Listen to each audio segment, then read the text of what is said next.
안녕하세요. 사연을 부탁해입니다. 오늘의 사연을 소개하겠습니다. 그날은 참으로 설레는 날이었습니다. 오랜만에 지은이가 집에 놀러 오기로 한 날이었거든요. 초인종 소리가 울려 퍼지자 저도 모르게 얼굴에 미소가 번졌습니다. 현관문을 활짝 열자 지은이가 양손 가득 비닐봉투를 들고 서 있었어요. 봉투 안에는 온갖 식재료들이 삐죽삐죽 고개를 내밀고 있었는데요. 내가 드디어 이모가 된다니 믿어지지가 않네. 지은이의 목소리에는 감격이 묻어났습니다. 아직 결혼을 하지 않은 지은이에게는 제 뱃속 아이가 조카나 다름없었거든요. 그러게 나도 꿈인지 생시인지 모르겠어. 근데 뭘 이렇게 많이 사왔어? 우리 조카가 떡볶이 먹고 싶다고 그랬다며 이모가 가만히 있을 수 없지. 내가 완전 맛있게 만들어줄 테니까 넌 앉아서 기다려. 지은이가 말을 마치자마자 소매를 걷어붙이며 주방으로 성큼성큼 걸어갔습니다. 마치 자기 집 주방인 양 자연스러운 모습이었어요. 사실 지은이는 음식에 관한 한 타의 추종을 불허하는 실력자였습니다. 조리사 자격증만 해도 몇 개나 보유하고 있을 정도였거든요. 부모님께서 오랫동안 식당을 해오신 덕분에 어릴 때부터 남다른 재능이 있었는데요. 지은이 역시 부모님의 손맛을 고스란히 물려받은 듯 했습니다. 그러다 보니 지은이도 부모님을 따라 식당 일을 하고 싶어 했지만 지은이 부모님은 딸이 그 고된 일을 하는 것을 원치 않으셨어요. 결국 부모님의 간곡한 설득에 못 이겨 지은이는 세무사 자격증을 따게 되었고 지금은 번듯한 세무법인에서 일하고 있습니다. 그렇지만 음식에 대한 열정만큼은 꺾을 수 없었던 모양으로 틈만 나면 제게 이런저런 요리를 해주곤 했어요. 시간이 얼마나 흘렀을까요? 주방에서 지글지글 볶는 소리와 함께 매콤달콤한 떡볶이 냄새가 집안 가득 퍼졌습니다. 그 향기만으로도 침이 고이기 시작했는데요.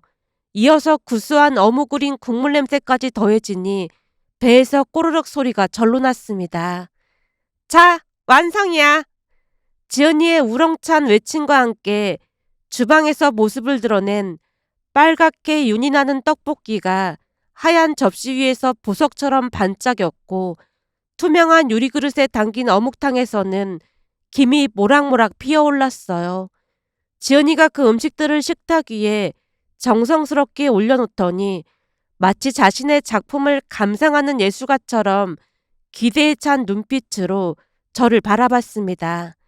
그 눈에서는 어서 맛보라는 간절함이 가득 담겨 있었어요. 제가 젓가락을 들어 떡볶이를 한 젓가락 집어 올렸습니다. 입에 넣는 순간 달콤하면서도 적당히 매콤한 맛이 혀끝을 자극했습니다. 역시 이 맛이야. 저도 모르게 감탄사가 터져나왔고 두 눈을 동그랗게 뜨며 지은이를 바라봤습니다. 이어서 어묵탕을 한 숟가락 떠서 먹는데 구수한 국물이 목으로 넘어가자 온몸이 따뜻해지는 것 같았어요. 진짜 대박이야. 역시 떡볶이랑 어묵탕은 널 따라갈 사람이 없다니까. 제가 양손을 모아 박수를 치며 어깨를 들썩들썩 춤추듯 흔들었습니다. 그 모습을 본 지은이가 환하게 웃으며 입을 뗐어요. 그렇게 맛있어? 임신하고 나서 너가 해준 떡볶이가 너무너무 먹고 싶었거든. 그런데 이렇게 직접 만들어주니까 정말 꿈만 같아. 정말이지 지은이의 손맛은 마법과도 같았습니다. 중학교 때부터 친구였던 지은이는 그때부터 벌써 떡볶이를 비롯해 이것저것 요리를 해주곤 했어요. 지은이네 집에 놀러 갈 때면 어김없이 맛있는 음식들을 직접 만들어주곤 했습니다. 그러다 보니 임신 초기 입덧으로 고생하던 순간 유독 지은이가 만든 떡볶이 생각이 났어요. 근데 생각해보니까 입덧하는데 엄마 음식도 아니고 친구인 내가 한 음식이 먹고 싶다는 게 뭔가 좀 이상한 거 아닐까? 지은이가 키득키득 웃어댔습니다. 그 모습이 너무 귀여워서 저도 덩달아 웃음이 터져나왔어요. 나도 좀 웃기긴 한데 사실 그럴만 했잖아. 우리 부모님이 싸워서 집안이 시끄러울 때면 너네 집으로 피신 가서 방에 웅크리 앉아서 울곤 했잖아. 그때마다 넌 늘 맛있는 음식을 챙겨주면서 달래줬고 말이야. 그때 막 울고 나서 먹는 떡볶이 맛이 아주 기가 막혔거든. 그러다 보니 유독 지은이 너가 한 음식이 땡기는 것 같아. 우리 튼튼이가 유독 이모 음식을 그렇게 찾는다니까. 우리 튼튼이가 그랬죠요? 지은이가 배 가까이 대고 혀 짧은 소리를 내고 있었는데요. 이토록 좋은 친구가 곁에 있다는 것이 참 행복하다는 생각이 들었습니다. 그 시절이 생각나서 마음 한편이 따뜻해졌는데요. 어린 나이에도 제 마음을 헤아려 주던 지은이의 세심함이 참 고마웠습니다. 문득 그때 지은이가 저를 위해 정성껏 음식을 만들어주던 모습이 선명하게 떠올랐어요. 그 따뜻했던 기억들이 가슴 깊숙이 스며들면서 저도 모르게 눈가가 촉촉해졌습니다. 그런 제 모습을 유심히 지켜보던 지은이가 갑자기 고개를 두리번거리며 물어왔어요. 내가 언제든지 해줄 테니까 말만 해. 근데 형준 씨는 어디 갔어? 형준 씨 원래 집돌이였잖아. 요즘은 자주 집을 비우는 것 같네? 동호회 활동하러 갔어. 오늘도 아침 일찍 나갔는데 저녁 먼저 먹으라고 하더라고. 임신해서 입덧까지 하는 아내를 두고 동호회 활동을 하러 갔단 말이야? 형준 씨답지가 않은데 갑자기 웬 바람이 불어서 동호회를 한다는 거야? 지은이 목소리에는 의외라는 듯한 뉘앙스가 짙게 깔려 있었습니다. 워낙 남편을 잘 아는 지은이었기 때문에 놀랄 수밖에요. 사실 우리 남편 같은 사람 없잖아. 원래도 집돌이다 보니 집안 살림을 나보다 더 많이 했거든. 임신하고 난 후에 입덧 때문에 집안 살림은 남편이 거진 하다시피 했어. 그러다 보니까 한 달에 한 번 동호회 활동을 하고 싶다는 부탁을 하길래 그러라고 했어. 사실 남편도 고생 많은데 힐링할 시간이 필요하잖아. 그래? 근데 무슨 동호회를 하는데? 지은이가 호기심 어린 눈빛으로 물어왔지만 저도 사실 자세히는 몰랐다 보니 두리뭉실 대답했습니다. 그것도 잘 모르겠어. 그냥 취미 활동하는 것 같은데 정확히 뭘 하는지는 안 물어봤거든. 지은이가 믿을 수 없다는 듯 고개를 갸웃거렸는데요. 그도 그럴 수밖에 없었던 것이 지은이도 남편이 얼마나 가정적인 사람인지 잘 알고 있었거든요. 사실 남편과 결혼했던 이유 중 가장 큰 이유가 바로 그 가정적인 모습 때문이었으니까요. 남편에게 친구가 많은 편은 아니었지만 그렇다고 없는 편도 아니었어요. 그럼에도 불구하고 남편은 퇴근 후 항상 집으로 달려왔고 집안 살림을 함께하는 자상한 남편이었어요. 시아버님 또한 가정적인 분이다 보니 남편이 보고 배운 게 아닌가 싶었습니다. 늘 술과 도박에 빠져 살던 아빠 밑에서 자라다 보니 시댁 가족들의 화목한 모습에 마음이 끌릴 수밖에 없었는데요. 시부모님은 시할머니까지 모시고 살고 계시지만 항상 웃음이 끊이질 않았습니다. 그 모습에 이끌려 결혼을 결심했고 남편 또한 가정적인 모습에 하루하루 행복한 시간을 보내고 있었어요. 다만 임신하고 난 후 남편의 행동이 조금씩 변한 듯해 보여서 조금씩 걱정이 되긴 했지만 괜히 지은이한테까지 걱정을 안겨주고 싶지 않아서 최대한 돌려서 말을 했는데요. 지은이도 대수롭지 않게 말했어요. 하긴 다른 사람도 아니고 형준 씨가 딴짓을 할 사람도 아닌데 그 정도는 이해해줘야지. 좀 불만이 생길 수도 있겠지만 그냥 이해해줘. 우리 회사 직원 남편은 일주일에 6일을 술 먹고 늦게 들어와서 이혼한다 만다 허구한 날 싸운다고 하더라고.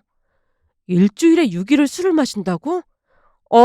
일주일 내내 마실 때도 있어서 회사 다니면서 거진 독박류가 하나 보더라고. 그것 때문에 이혼하려고 증거 모으고 있는 모양인데 결혼하고 사람 얼굴이 참 많이 망가져서 마음이 안 좋더라고. 완전 우리 아빠 같은 사람이네. 되도록 빨리 이혼하는 게 나을 텐데. 자식 때문에 참고 산다 그러는 거 오히려 악영향이거든. 난 아빠라는 존재만 생각하면 아직도 치가 떨리잖아. 근데 어떻게 자식을 위한 일이겠어? 그나저나 아버지는 전혀 연락이 없는 거지? 연락을 할 수가 없지. 결혼 전에 한번 찾아왔길래 내가 경찰까지 불렀잖아. 근데 그날도 역시나 술에 취해서 돈을 달라고 하는 거 있지? 아직도 도박을 못 끊는 모양이더라고. 요즘은 시아버님 볼 때마다 아빠란 사람이 어떻게 그럴 수가 있나 도무지 이해가 안 되더라니까. 우리 시아버님은 진짜 가정적이고 다정한 분이시거든. 암튼 많이 비교되고 그렇더라. 형준 씨 보면 어떤 분인지 알 수 있을 것 같아. 형준 씨도 진짜 좋은 사람이잖아. 그러니까 동호회 나간다고 하면 잔소리하지 말고 이해해줘. 착한 형준 씨가 그러는 건 다 이유가 있는 거 아니겠어? 지연이는 남편을 굳게 믿고 있었는데요. 예전에 제가 힘들게 살았던 것을 그 누구보다도 잘 알고 있다 보니 좋은 남편을 만나 행복하게 사는 모습에 진심으로 기뻐했습니다. 하지만 시간이 지날수록 남편의 행동이 이상해져 갔다 보니 점점 불안이 싹트고 있었습니다. 우선 그동안은 휴대폰에 비밀번호가 걸려 있지 않았지만 어느 순간부터 비밀번호가 걸려 있었거든요. 그리고 소파에 앉아서 카톡을 하면서 키득키득 웃는 날도 많아졌어요. 어느 날은 참다 못해 물어본 적이 있었습니다. 자기야, 누구랑 카톡하는 거야? 요즘 휴대폰 보면서 자주 웃던데? 순간 남편이 당황한 기색을 보이더니 얼른 휴대폰을 뒤로 감추며 말했어요. 그냥 동호회 분들이야. 혹시 무슨 동호회인지 물어봐도 돼? 자기야, 내가 동호회 활동만 이해해달라고 했잖아. 그냥 온라인으로 게임하는 동호회야. 게임? 자기 게임 전혀 못한다고 했잖아. 예전에는 못했는데 해보니까 재밌더라고. 한 달에 한 번 나가는 거고 게임도 저녁에 할 일 다 끝내고 그것도 일요일날 한두 시간 정도만 하는 거니까 그것만 이해해줘. 그치만 저번에는 문 걸어 잠그고 새벽까지 했잖아. 그건 가끔 있는 일이잖아. 문 잠근 건 게임에 방해돼서 그런 거야. 동호회만 이해해줘. 대신 내가 집안 살림 더 완벽하게 할게.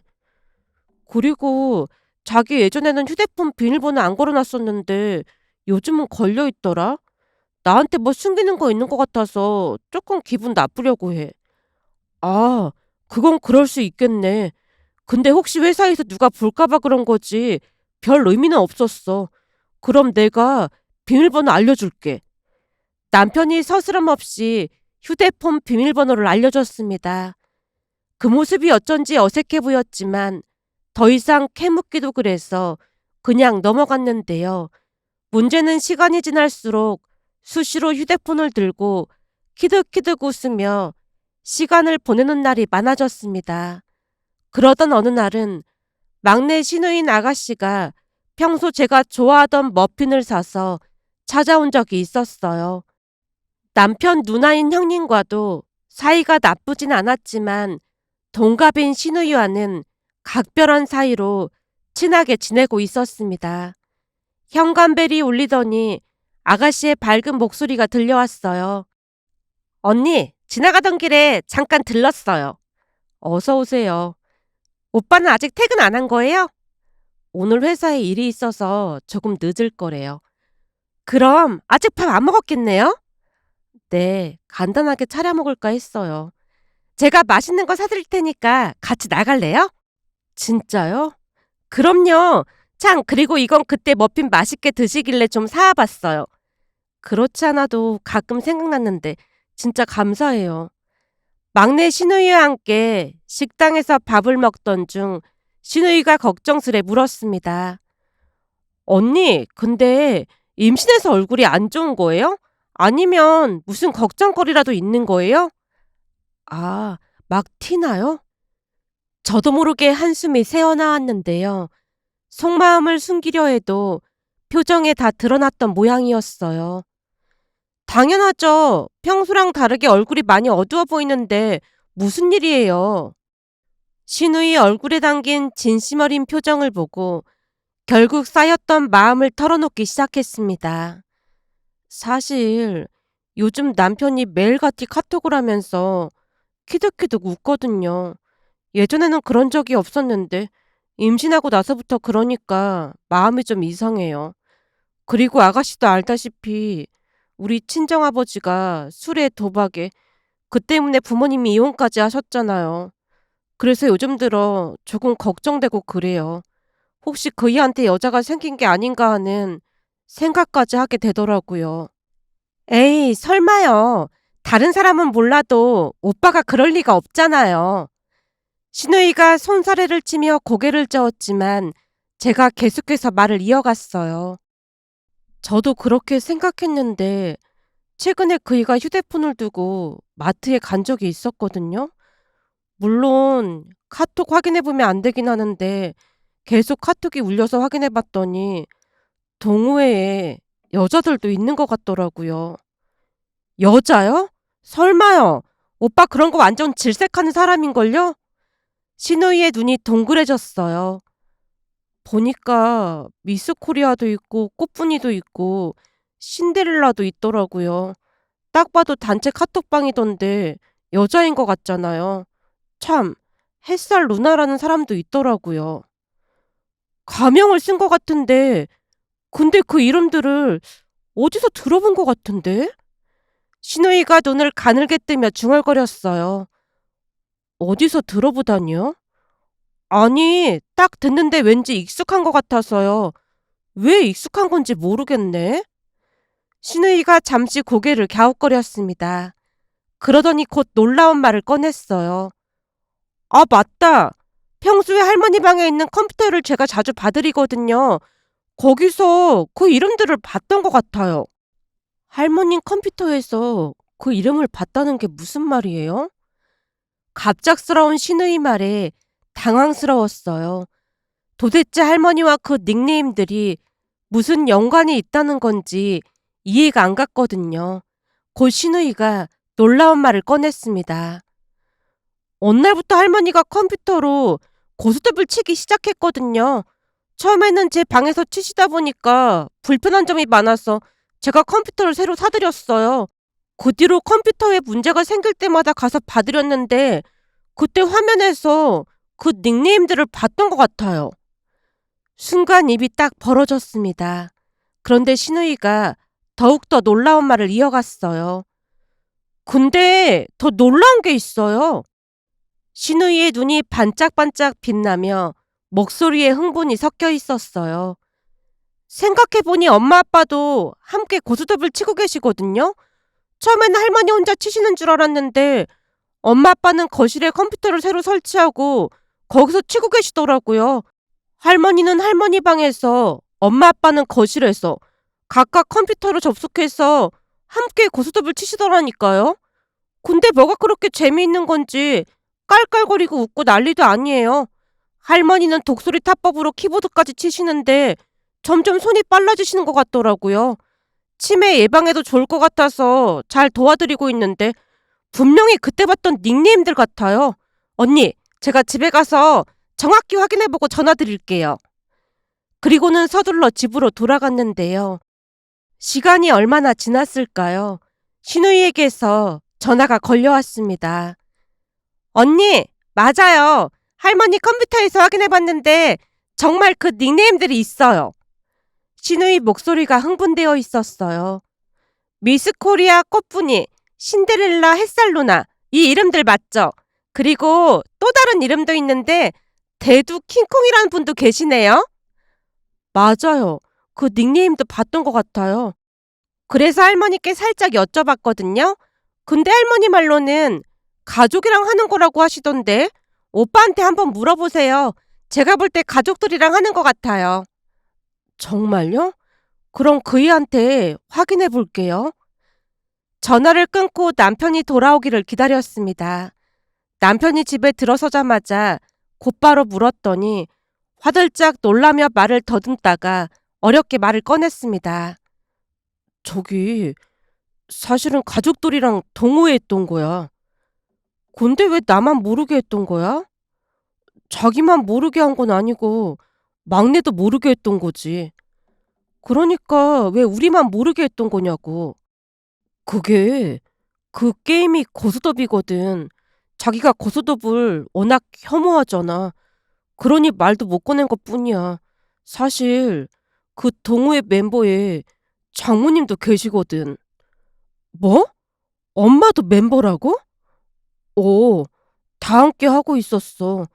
장모님께서 당신한테 절대 알리지 말라고 했는데. 남편이 안절부절 못하고 있었습니다. 그 모습에 캐묻기 시작했어요. 그럼 닉네임도 시댁 가족들이랑 엄마란 말이야? 그게 꽃분이님은 할머니고 미스코리아는 엄마, 대두 킹콩은 아버지야. 그리고 햇살 누나는 장모님, 신데렐라는 누나야.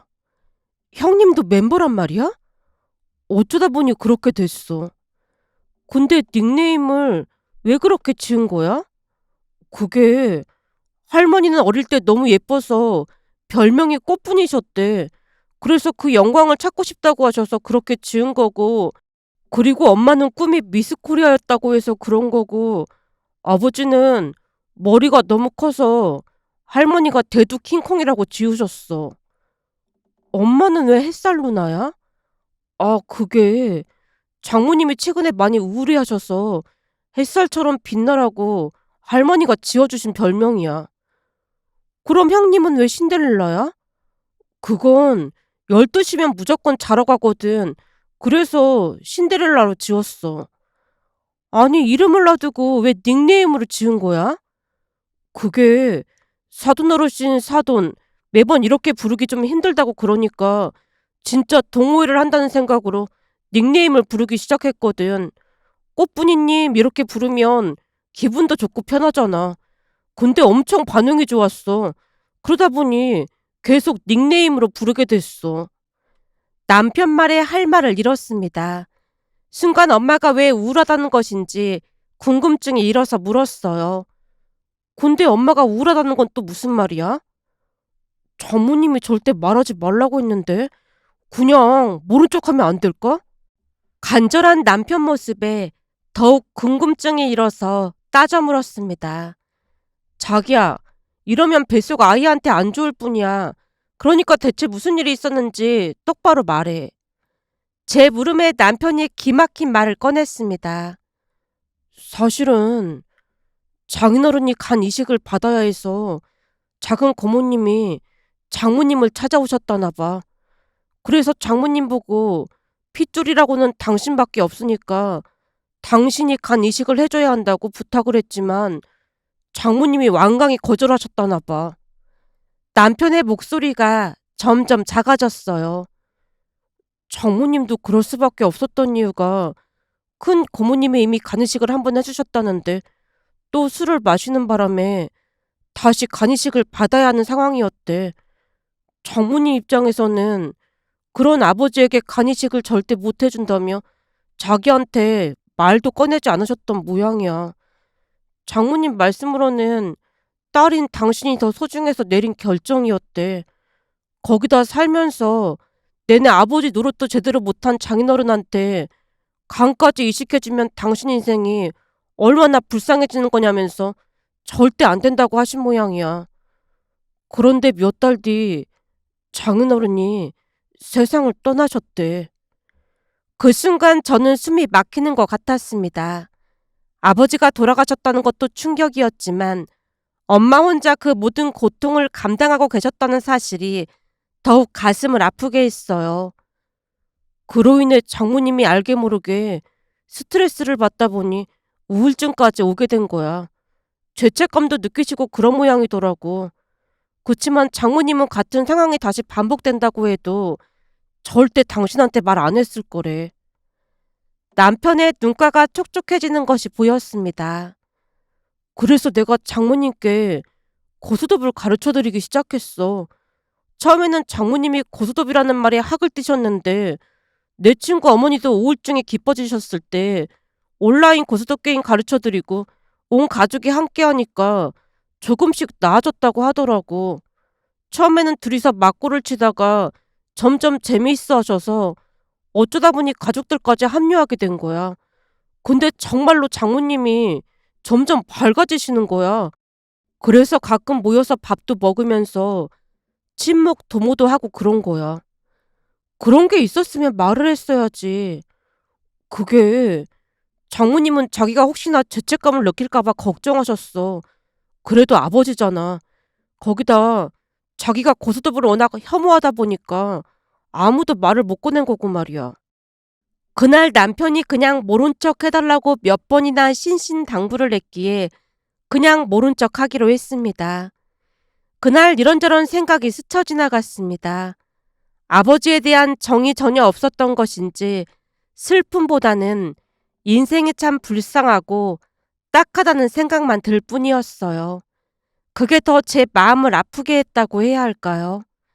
며칠 전에도 동호회를 간다며 나가는 남편을 바라보며 가족이란 존재가 얼마나 소중하고 중요한 존재인지 다시 한번 깨달았습니다. 진정한 가족이란 서로의 아픔을 함께 보듬고 상처를 치유해주려 애쓰는 존재가 아닐까 합니다. 그런 시댁 가족들에게 감사한 마음으로 이렇게 글 작성해 봅니다. 오늘의 사연은 여기까지였습니다. 즐겁게 보셨다면 구독, 좋아요 부탁드립니다. 고맙습니다.